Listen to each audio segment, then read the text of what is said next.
Hello everyone, this is Teacher L. For today, we're going to simplify variable tapos i-subtract lang natin yung kanilang mga exponent. So that would be x. Copy natin si x. Tapos we just subtract our exponent. We have 8 minus 5. That is 3. So our answer is x to the power of 3.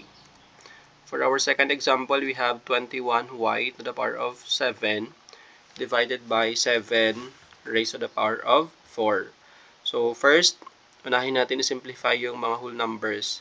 We have 21 divided by 7, that is 3. Tapos copy lang natin si variable na y, then subtract natin yung mga exponents. We have 7 minus 4, that is equal to 3. So our answer is 3y cubed. Next, we have a raised to the power of 6, b raised to the power of 9, all over a squared b multiplied by quantity ab raised to the power of 3. So first, since meron tayong multiplication dito sa baba, i-simplify muna natin ito. So, first, we multiply a squared b multiplied by a b raised to the power of 3. So, di ba pag mag-multiply tayo is we just add their exponents. So, we have a squared multiplied by a is that is equal to a to the power of 3. Tapos itong b, that is, meron siyang 1 na exponent, na imaginary exponent na 1. Then, multiply natin sa b raised to the power of 4. So, i-add lang natin yung exponent. We have 1 plus 3, that is b raised to the power of 4. Then, we can now divide. So, pag mag-divide naman tayo, we just subtract the exponent. So, we have a raised to the power of 6, b to the power of 9 divided by a cube b raised to the power of 4. So, that would be, copy lang natin muna si a, then subtract natin yung mga exponent. We have 6 subtracted by 3, that is 3. Tapos 9, yung sabi naman, 9 minus 4, that is 5. Our answer is a cube b to the power of 5.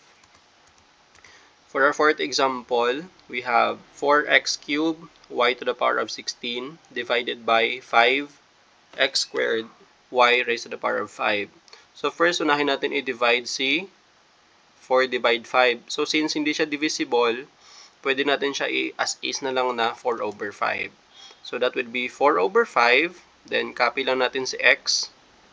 So we have x cubed divide x squared. So, isubtract lang natin yung kanilang mga exponent. We have 3 minus 2, that is equal to 1.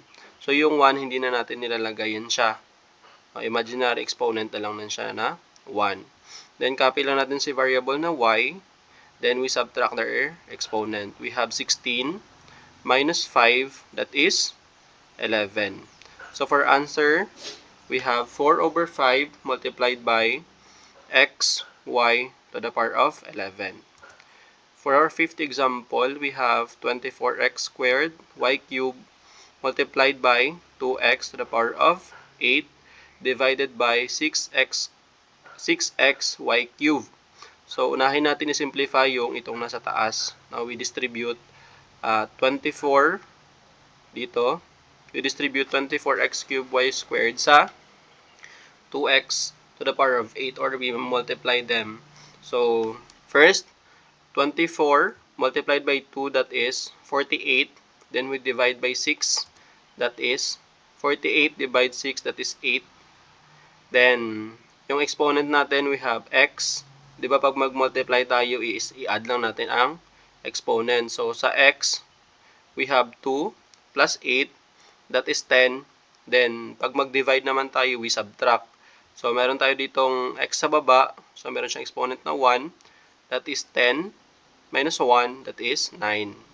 Tapos, yung y naman, since isa lang yung y, meron tayong y cubed. Divide y squared is i-subtract lang natin yung exponent. So, we have 3 minus 2. That is equal to y. So, hindi na natin nilalagay yung exponent na 1. For our third example, we have 4a cubed b multiplied by a squared b cubed all over 2a squared b squared. So, divide lang muna natin ang mga whole number. We have 4 divide 2, that is 2. Then, itong si a, ang exponent ni a, yung sa numerator natin is 3 plus 2, that is 5. Divide a squared, subtract lang natin yung exponent. 5 minus 2, that is 3. Then, yung sa b naman natin, meron tayo ditong 1 plus 3. Since we multiply them, then we divide. So, subtract naman natin yung exponent. That is 1 plus 3, that is 4, minus 2. So, that is 2. So, our answer would be 2a cubed b squared.